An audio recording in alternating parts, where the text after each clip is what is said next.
Hey, g'day, it's George again from Down Under, and today I'm going to give you another one of my favourite movies breakdowns, so let's get right into it. This old bugger wants to commit suicide again. He tied up his handsome suit, dressed up carefully, and just as the old man was about to say goodbye to the world, BAM! A noise came outside of the room. Is it a wallaby or a kangaroo? He went outside to check. It turned out to be the neighbours who just moved in, but his driving skills were shocking. The old man began to help the driver, but he still reversed into the mailbox. The old man decided to take it personally, swearing the bejesus out of the neighbor while he was reversing into the car. And just as he's about to resume his suicide, he saw his neighbors congregating outside. He quickly removed the rope in case he scared the bejesus out of the kids. This old geezer had a strange personality and a bad temper. His name is Owen. Although he seems to have a bad temper, he's very kind at heart.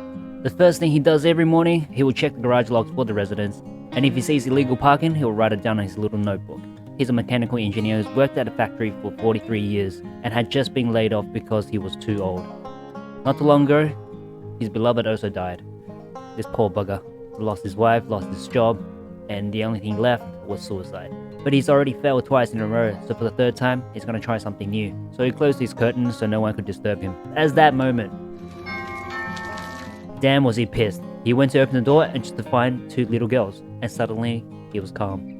In order to thank him for his help last time, the neighbor specially cooked a delicious meal for Ovi. Also wanted to borrow some ladders to fix some chores. And just so happens the next door granny walks past and said, Hey Ovi, can you come fix my heater? It seemed that everyone was trying to stop him from killing himself. And the old bugger was pretty pissed, goes back into the room and tried to commit suicide again. For the last time, he looked at his wife's picture and kicked the stool without hesitation. They say before you die, your life will flash before your eyes. When Ovi was young and mother passed away, he was only left with his dad to look after him. And his dad didn't talk much. All he ever talked was about the house and the car. One day after school, he came to a place where his father worked. Seeing that the train was about to crash into him, his father shouted anxiously. Fortunately, Owen ran away before the train hit him, and his father hugged him for the first time in his memory. It was a wonderful feeling, and he was reluctant to let go. He hugged them all day until he went to bed. Years later, when Owen grew up, he showed his father his good grades, and his father was so proud and so happy. And just as he was showing off to his colleagues, he was hit by a speeding train. Suddenly, the rope broke and he fell to the ground. This time, he did not die. He was angry and he went to Bunnings and asked the shopkeeper why the quality is so poor.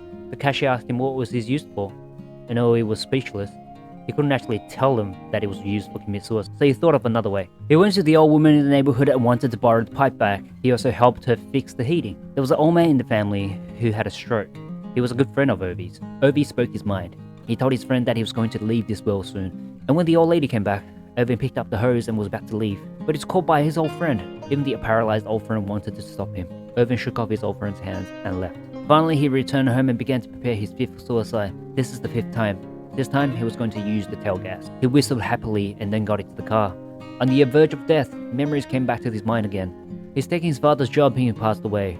That day, a group of white-collar officials came to Owen. They wanted to demolish the house, saying that on the grounds that it was too old. Owen decided to repaint the house. And when these people came back again, they found the house was re-renovated, they could only leave. But unfortunately at night, these sneaky dingoes set fire to Owen's house. Since then, Owen has hated the officials. With his home gone, Owen became a stowaway on the train. He was tired, but when he woke up, he saw a pair of red heels. He got up quickly and found a woman sitting opposite him. Her lips were red, her teeth were white, and her smile was sweet. He looked stunned. The conductor came to check on the tickets, which Owen had no money to pay for. The woman helped him pay for the ticket, and he was deeply attracted by this woman. So much so when he got off the train, he forgot to take his bag. On his way back, Owen was dazed and celebrated that he had fallen in love with this woman. He took the same train for the next 3 weeks in order to meet the same girl again. Finally, he found her again. They went to a high-end restaurant. This is Owen's first date. He was stiff as a log. Occasionally, he would only talk about cars. It was awkward, but the girl didn't mind. She asked Owen, why didn't he eat? And to that, Owen replied that he had eaten at home. He was too poor and could only pay for one person. He confessed the truth to her, about his family, about his burnt down home. Jag ställer tåg och mitt hus har brunnit ner. Och nu ska jag gå. Tack, det var trevligt.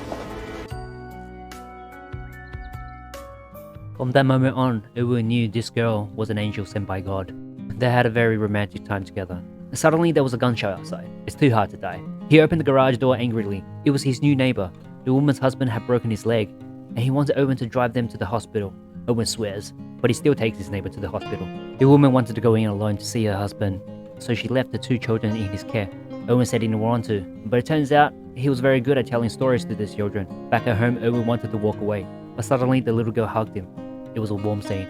With the suicide being failure again, he decided to leave his home and try it outside. He came to a station, and before he could start, someone was already ahead of him. The crowd and him was so indifferent, no one cared about the man, so he did.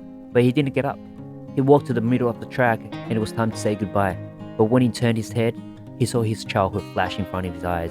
He then took the hands of the passerby. His suicide failed again.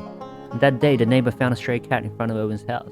Because the woman's children was allergic to cats, the matter of keeping cats fell to Owen's hands. Despite his reluctance, he accepted the cat. He even took the kitten to see his wife. At night, the girls next door would make faces, and Owen would respond in the same way, which was so sweet. The following day, the female neighbor asked Owen again to help her practice driving. Because the car behind was constantly honking, the neighbor was so nervous she accidentally engaged in the wrong gear and hit the car behind. The woman was so anxious, and she burst into tears. Owen decided to drag the driver and taught him a lesson. That day, the neighbor came to take care of the child. The child told Owen that his father did not know how to install a dishwasher, so Owen helped them install it, and before leaving, he even put the little girl to sleep. At night, when Owen sleeps, the cat would accompany him. They are very close. And since Owen had started building ties with his neighbor, he no longer wants to die. The neighbor told him that you should look forward and stop living in the past. Suddenly, a car came into the community. Owen went to stop the car and sees that the person is a local official. He has been seeking personal gains. He not only insults Owen, but also mentioned his dead wife. When Owen got home, he was heartbroken again. He wanted to kill himself once more, but the 7th time, he chose to kill himself with a shotgun. And just as he was about to do it, he saw his cat. In order not to scare the cat, he turned the music up and sealed one side of the room with a plastic sheet so the cat cannot come running. He put the barrel in his mouth, and before he could finish, he choked. So he decided to point the gun at his forehead. Owen opens the door furiously, finds these 2 students that his wife used to teach, and they would be driven out of their homes. After hearing this, Owen decided to let them stay in his house. The next day when he woke up, he saw the students make breakfast for him. This was the first time Owen had breakfast with anyone since his wife died. After dinner, Owen went on his patrol, accompanied by the student, followed by the cat. He was joined by his neighbors. Over time, Owen's rank grew. The neighbors told Owen that the husband of the old lady across the street was being sent to a nursing home tomorrow. Owen decided to personally help his old friend. Owen asked the old lady to give all the information to him so he could help his friend.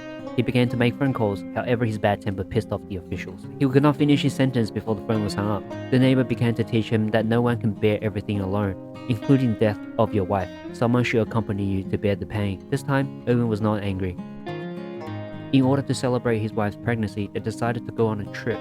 They had a great time, but on the way back, the bus overturned. When the wife was taken to the hospital, the baby was lost, and the wife lost both of her legs. It was a difficult time for them. In order to support her wife's cooking, Owen decided to lower the whole kitchen at home. The wife was very optimistic. Finally, she got her qualification. But in those days, no one wanted a disabled teacher.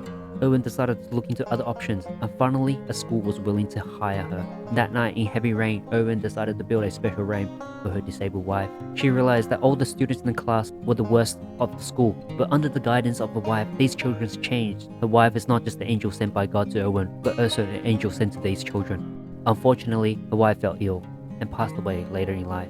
The next day, the white-collar official decided to come and take away Owen's old friend. Suddenly, the reporter came out and said, "I have evidence of your corruption here." Suddenly, the official was afraid and he could only give up, so he left.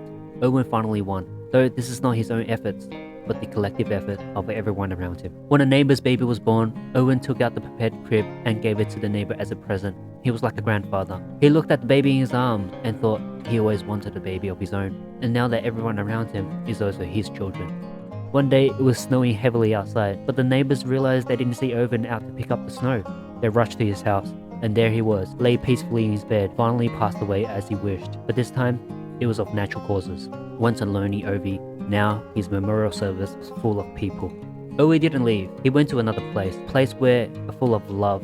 Our short lives, we should always learn to accept all kinds of imperfection, painfulness, and helplessness. Death is really easy. The key is to learn to live with dignity and love.